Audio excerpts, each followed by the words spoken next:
Christmas! Have you ever thought that the triggers of many events that shocked the world community were insignificant, at first glance, incidents? We will tell you how a mutation of one gene influenced the fall of the Russian monarchy, and an extra strong drink led to Brexit.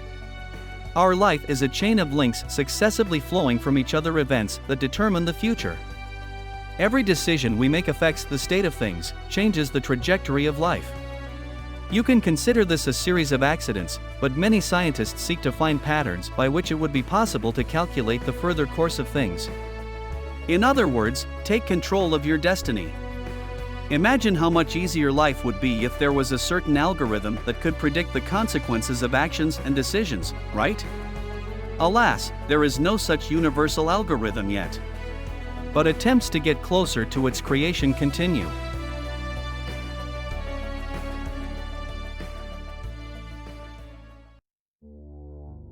In the early 1960s, MIT meteorology professor Edward Lorenz worked hard on a program to improve weather forecasting. In theory, it could help predict natural disasters in advance, perhaps even save hundreds of thousands of lives. As you know, the weather is determined by a set of measurable factors such as temperature, pressure, wind speed, and so on. The scientist created several equations that take these variables into account and loaded them into the program. Then he entered all the data, and a powerful computing device produced a weather forecast detailed and, it would seem, very accurate. To verify the results of his work, Lorenz repeated the experiment with the same data. However, this time the program presented a completely different forecast. Was there a mistake in the algorithm? The fact is that the computer stored the values of variables in memory with an accuracy of up to 6 decimal places. Repeating the experiment, the meteorologist entered data rounded to 3 decimal places. It turned out that several small inaccuracies in the values \U200b\U200 led to a radically different picture of the weather forecast. This observation has become very important for the entire scientific world.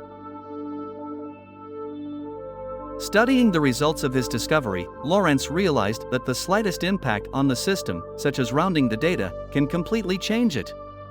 A few years later, he presented a scientific paper with a not entirely academic title, Predictability: Does the Flapping of a Butterfly's Wings in Brazil Cause a Tornado in Texas? In it, he described in detail his theory, which later became known as the butterfly effect. In fact, even before the discovery of Lorenz, not only scientists thought about the relationship between various phenomena. In 1799, the philosopher Johann Fichte published On the Destiny of Man. In it, he wrote that it is worth removing 1 grain of sand, as this will cause changes in all parts of the vast whole. And literally a decade before the start of the Lorenz experiment, science fiction writer Ray Bradbury published the story In Thunder Crashed. It's about the relatively near future, in which travel into the past is becoming a common pastime for the rich. The main character goes on a safari in the Mesozoic era with the help of a time machine in order to kill a real dinosaur under the guidance of professional hunters. The organizers of the expensive entertainment made sure that guests from the future did not leave any evidence of their presence in the past. Everything was thought out to the smallest detail, the procedure was strictly regulated, even the hunters walked along the anti-gravity path, which did not allow people to come into contact with the ground and grass. But the main character accidentally stumbles and steps on a butterfly. Returning to the present, he realizes that the world has become completely different. An insect accidentally crushed in the past led to the fact that the spelling of the language and the mentality of people changed. Even the presidential post was taken by another ruler.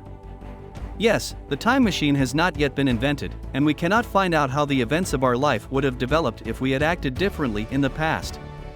If you accepted an invitation to a dance from a prom boy, agreed to leave a prestigious job, or even got to the office today by taxi, not by subway, we can only imagine what would happen if.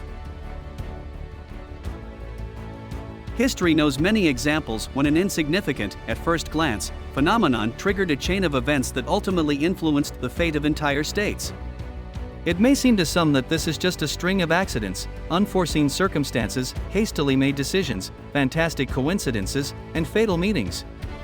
But if you think about it, throw out at least one link from this chain of events, maybe everything would have turned out differently?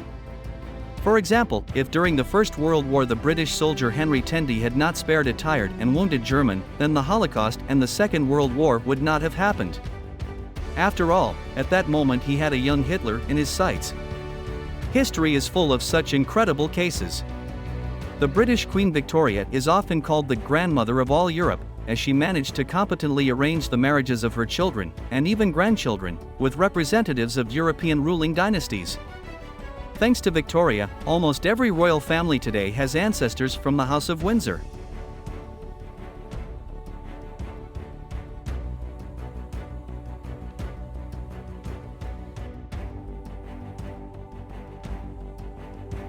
However, the genes that the famous British Queen passed on to her descendants were with a slight flaw. Victoria was the first carrier of her kind to have hemophilia, a bleeding disorder that results from a change in one gene on the X chromosome. Females only tolerate the disease, but men really suffer from all the symptoms. Of course, there were healthy children in Victoria's offspring. For example, her son Edward, who later became king, did not show any signs of a genetic disease. But, apparently, the Queen's daughter became the carrier of hemophilia, who, in turn, passed it on to her child, Alice of Hesse-Darmstadt. Princess Alice grew up and met the heir to the Russian imperial throne. Tsarevich Nikolai Alexandrovich won her heart, and soon they got married. First, the couple had 4 daughters, and then the long-awaited heir boy. And here heredity made itself felt. Baby Alexei, great-grandson of Queen Victoria, was diagnosed with hemophilia. The baby literally bled to death, even a small scratch could lead to death. Nicholas II and his wife were in despair. All the court doctors gave up, so Alexei's parents were forced to accept help from the Siberian healer Grigory Rasputin. Only this mysterious old man could at least slightly alleviate the suffering of the unfortunate child. Meanwhile, Rasputin gradually began to gain influence over the entire royal family. According to contemporaries, the Tsar considered the healer a person capable of looking into the souls of people, therefore he consulted with him when making all politically significant decisions. Meanwhile, revolutionary moods were growing in the Russian Empire. Rasputin became the main target of the conspirators, who were furious that some suspicious seer was actually ruling the country with the hand of the emperor. The desire of the sovereign to protect his advisor also influenced the attitude of subjects towards the royal family and played a role in subsequent events. As a result of the conspiracy, Rasputin was killed with particular cruelty. 2.5 months after that, Nicholas II was forced to abdicate. What happened next, probably everyone knows. The execution of the royal family and the formation of the Union of Soviet Socialist Republics in 1922.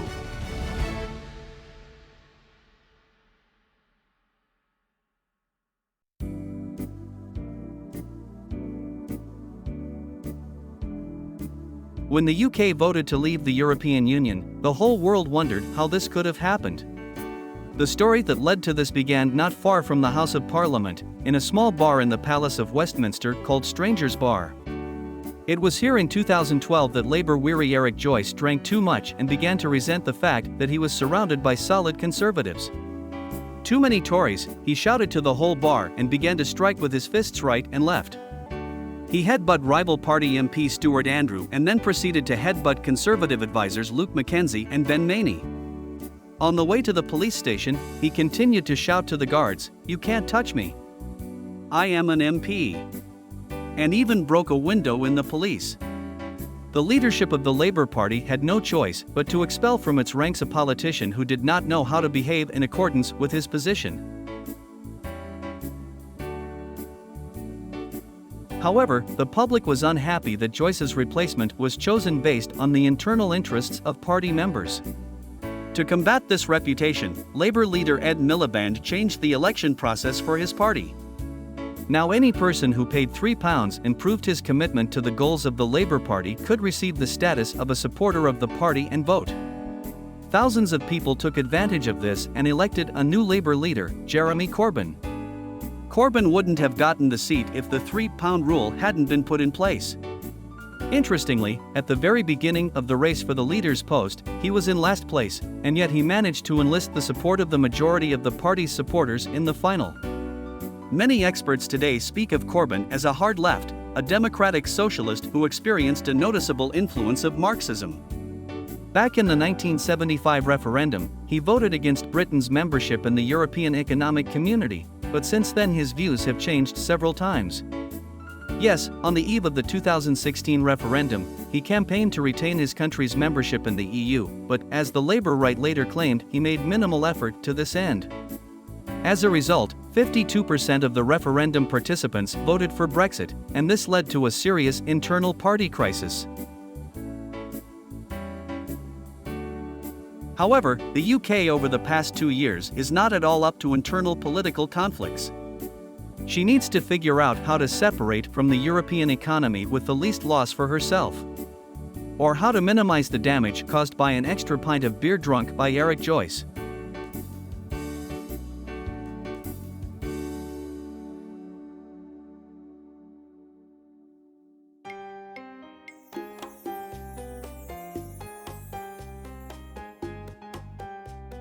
Could Saddam Hussein, standing at the scaffold at Iraq's military intelligence headquarters, know that a 6-year-old Cuban boy indirectly set off the chain of events leading to his execution? In 1999, Eliana Gonzalez's mother boarded a ship with her son to take a group of Cuban refugees to the United States. However, the boat was wrecked, only 3 people were able to escape, among whom was 6-year-old Elian Gonzalez. His mother died. I must say that at that time there was a small loophole in the legislation of America, which allowed Cubans who illegally left their homeland to remain in the country. Young Elian had American relatives who would be happy to take the boy in. But suddenly it turned out that the mother took her son out without the consent of the father of the child, so the Cuban authorities demanded that Elian be returned to his homeland. The story of a small refugee and the scandal around her became the subject of numerous American television programs. Perhaps every resident of the United States and Cuba had his own opinion about which side of the Florida and Yucatan Straits Elian Gonzalez should live. Meanwhile, the situation was heating up.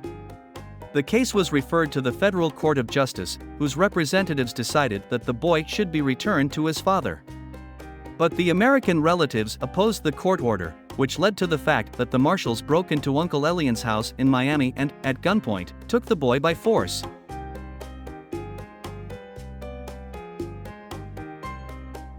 The outrage of the American public knew no bounds. The Cuban-American community in Florida took the news particularly keenly. Its residents were shocked at how the American Democrats conceded in an international custody battle. The incident greatly influenced their political views and attitude towards the country's ruling party. A few months after that, elections for the presidency of the United States were held, the fate of which was decided by Florida voters. Members of the Cuban-American community, disillusioned with the Democratic Party, gave the Republican candidate 50,000 more votes than in previous elections. As a result, in the state of Florida with a minimum advantage of 537 votes, less than 1/100%, George W. Bush won. Thanks to this, he became president and determined the political course of the country for the next 8 years. The war in Iraq, unleashed by the United States and its allies in 2003, might not have happened if Al Gore had taken the presidency instead of Bush. And also if Florida had voted differently, if the Federal Court of Justice had listened to the American relatives of the Cuban boy, if Elian Gonzalez and his mother had stayed in Cuba. But, alas, history does not know the subjunctive mood.